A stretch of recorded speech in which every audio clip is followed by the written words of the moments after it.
तुमसे मिला था प्यार, कुछ अच्छे नसीब थे। दिल के टुकड़े टुकड़े करके मुस्कुरा के चल दिए। गर मानो तुम सपनों में ना जानो तुमसे मिला था प्यार, कुछ अच्छे नसीब थे हम।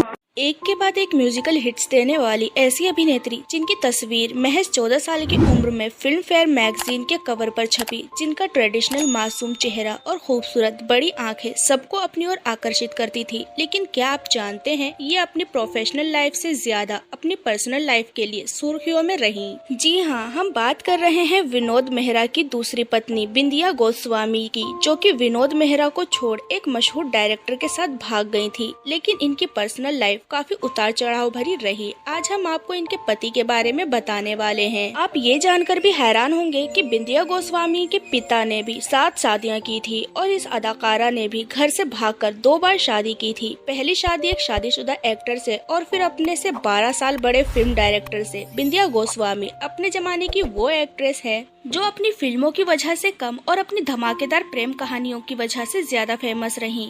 राजस्थान के भरतपुर में जन्मी बिंदिया गोस्वामी के पिता का नाम वेणुगोपाल गोस्वामी था और माँ डोली थी, जो एक कैथोलिक थी। कुछ रिपोर्ट्स में दावा किया जाता है कि बिंदिया के पिता ने अपनी पूरी जिंदगी में 7 शादियां की थी, जिनमें से एक डोली भी थी। डोली से ही उन्हें बेटी बिंदिया हुई। बिंदिया के पड़ोस में म्यूजिक डायरेक्टर प्यारेलाल जी का घर था। उनके यहाँ जब एक पार्टी थी तो वो अपने परिवार के साथ गई थी, तो एक्ट्रेस हेमा मालिनी की माँ जया चक्रवर्ती की नजर इन पर पड़ी। बिंदिया को देखा तो उन्हें लगा कि ये उनकी बेटी हेमा जैसी ही दिखती है। फिर उन्होंने कुछ पहचान के निर्माताओं से बिंदिया की सिफारिश कर दी। तब बिंदिया की उम्र महज 14 साल की थी। मात्र 14 साल की उम्र में कुछ प्रोड्यूसर्स ने उन्हें अप्रोच किया और उन्हें फिल्मों में एंट्री मिल गई। 1976 में उनकी पहली फिल्म जीवन ज्योति रिलीज हुई, जिसमें उनके साथ विजय अरोड़ा को कास्ट किया गया था। ये फिल्म कमाल नहीं कर सकी, लेकिन समीक्षकों ने उनके काम को सराहा और उन्हें आगे भी कई फिल्मों में काम मिलता गया। इसके बाद 1978 में उन्हें फिल्म खट्टा मीठा में देखा गया। ये फिल्म हिट साबित हुई और बिंदिया का भी नाम फिल्मी गलियारों में गूंजने लगा। विनोद मेहरा के साथ इन्होंने कई फिल्में की। विनोद मेहरा और बिंदिया की जान पहचान फिल्मों से ही हुई और दोस्ती कब प्यार में बदल गई ये पता भी नहीं चला।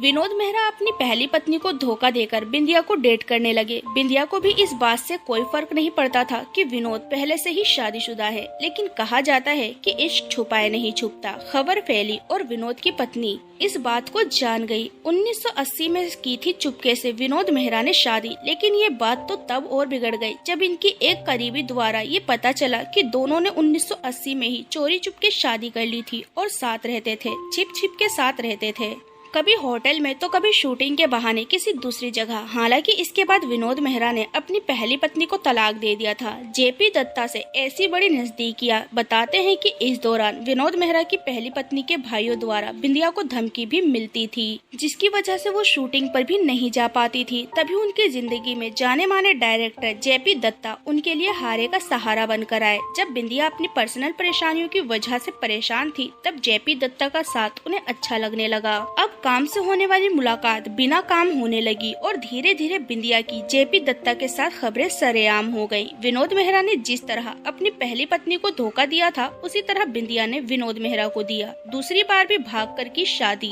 विनोद मेहरा से शादी के 4 साल बाद यानी 1984 में दोनों ने तलाक ले लिया। विनोद से अलग होने के बाद उन्होंने जेपी दत्ता से 1985 में दूसरी शादी रचा ली। हालांकि ये शादी उन्होंने भागकर ही की थी, क्योंकि उनके घर वाले शादी के लिए राजी नहीं थे। इसका मुख्य कारण जेपी दत्ता की उम्र था। बिंदिया ने दूसरी बार भी परिवार से बगावत की और चुपके से शादी रचा ली। अब कॉस्ट्यूम डिजाइनर है बिंदिया। शादी के कुछ समय बाद उन्होंने एक्टिंग बिल्कुल छोड़ दी और पति का साथ देने लगी। फिल्मों के डायरेक्शन में वो पति की मदद शुरू की। इसके बाद ही उन्होंने कॉस्ट्यूम डिजाइनिंग का काम शुरू किया। उन्होंने रानी मुखर्जी, ऐश्वर्या राय, करीना कपूर जैसी कई एक्ट्रेस के लिए कॉस्ट्यूम डिजाइन किए। फिलहाल बिंदिया अपने परिवार के साथ मुंबई में रहती हैं और कॉस्ट्यूम डिजाइनर के तौर पर ही काम करती हैं। गोलमाल की उर्मी यानी एक्ट्रेस बिंदिया गोस्वामी 55 साल की हो चुकी है। तो दोस्तों अभी के लिए बस इतना ही। मिलते हैं अगली वीडियो में, तब तक अपना ध्यान रखिए। Bye bye.